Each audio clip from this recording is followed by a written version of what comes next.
Okay mga kahansam, good morning. Meron po tayo ditong Great Wall.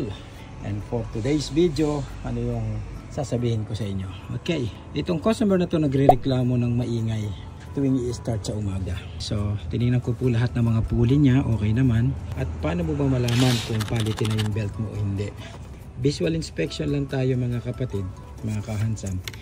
Minsan nakikita niyo rito mga crack. Kung walang crack, ito pong ibabaw ng belt na to, lubog na dito sa pagitan ng dalawang pulley. Okay, makikita niyo. Tingnan ito pantay. Ito pantay. Oh.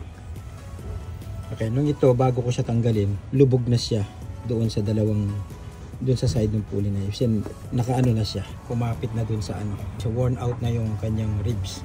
Kaya sabi ko, paltan muna natin, tsaka natin imbestigahan. Okay, so yun po yung paano malaman kung quality na ang belt. Okay, physical appearance, and titingnan mo yung kanyang, ito kasi auto tensioner pero ako tinignan ko siya kanina, lubog na yung belt doon sa pulley. Ayan, another tip po kay Handsome Mechanic, you should be here.